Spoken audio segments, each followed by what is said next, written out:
Hello everyone. तर ज्यांचा पण RRB फार्मासिस्टचा ज्यांनी फॉर्म भरलेला आहे तर त्या रिलेटेड सिलेबस आहे, बघू शकता. ज्यांच्याकडे सिलेबस नसेल त्यांच्यासाठी मी हा सिलेबस टॅग करून देणार, ते प्रिंट काढू शकते. तर आपल्याला फार्मासिस्टसाठी जवळपास RRBमध्ये होणाऱ्या जेवढ्या पोस्ट आहे तेवढ्या सर्वांचा एक हा पर्टिक्युलर सिलेबस दिलेला आहे. फॉर एक्झाम्पल इथे फर्स्ट पोस्टपासून दिलेला आहे, जी आहे ऑडिओलॉजिस्ट अँड स्पीच थेरपी, त्याचा दिलेला आहे सिलेबस. त्याच्यानंतर कार्डियक टेक्निशियन म्हणून आहे सेकंड पोस्ट, त्याचा सिलेबस दिलेला आहे. त्याच्यानंतर थर्ड क्लिनिकल फिजिओलॉजिस्ट म्हणून आहे, त्याचा एक सिलेबस दिलेला आहे.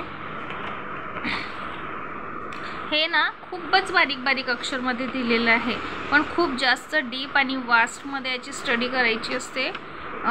प्रिवियस इयरचे जे क्वेश्चन्स पेपर आहे ते क्वेश्चन्स पेपर पाहून आणि पर्टिक्युलर एक एक टॉपिक वाईज तुम्ही पाहून पण स्टडी करू शकता. भरपूर बेनिफिट्स होऊ शकतो आपल्या ओल्ड PYQच्या बेसिसवर.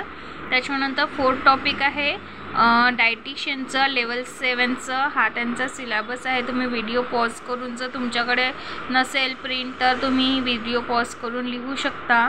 त्याच्यानंतर 5 नंबरचा आहे नर्सिंग सुपरिटेंडंट म्हणून आहे, हा त्यांचा सिलेबस आहे. Anatomy, physiology, nutrition, biochemistry, nursing foundation something, जवळपास 4 लाईनचं आहे.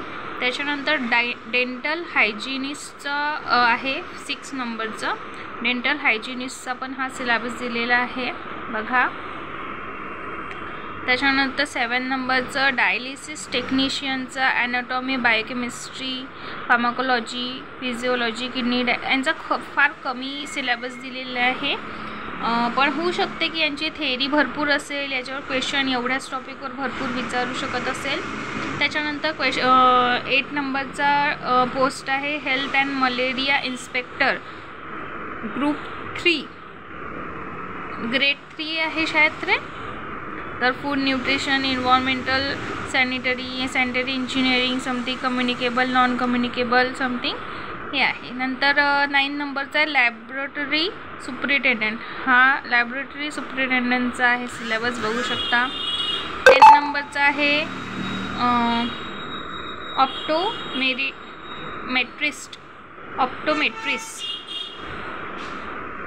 ऑप्टोमेट्रिस्टचा सिलेबस आहे हा.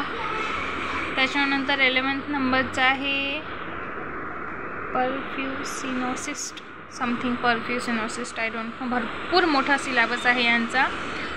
आय होप सो की फार्मसिस्टशी निगडीत जवळपास सारखा सिलेबस आहे. त्याच्यानंतर 12 नंबरचा आहे काय म्हणते तर पोस्ट फिजिओथेरपिस्ट ग्रेड 2चा आहे, हा यांचा सिलेबस आहे, बघू शकता. आणि 13 नंबरचा आहे RRB फार्मासिस्ट एंट्री गेट. बघा एवढा सर्व सिलेबस यांनी खूप बारीक अक्षरामध्ये लिहून दिलेलं आहे. तर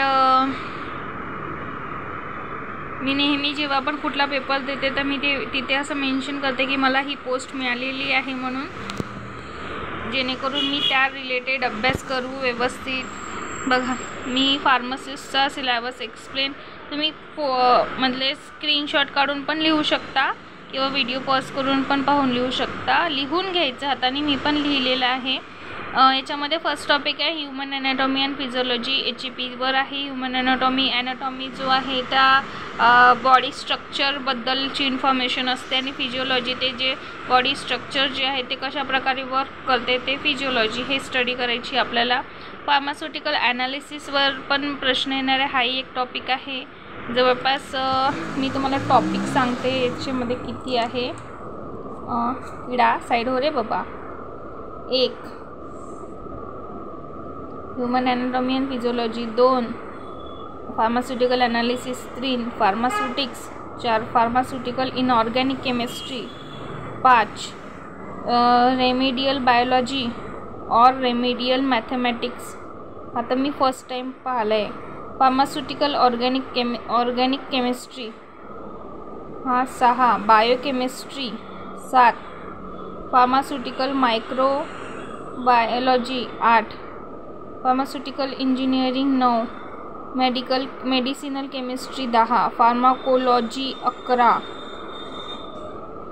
pharmacognosy and phytochemistry 12, industrial pharmacy 13, pharmaceutical jurisprudence 14, herbal and drug technology 15, bio pharmaceutics and pharmacokinetics 16, pharmaceutical biotechnology 17, quality assurance 18,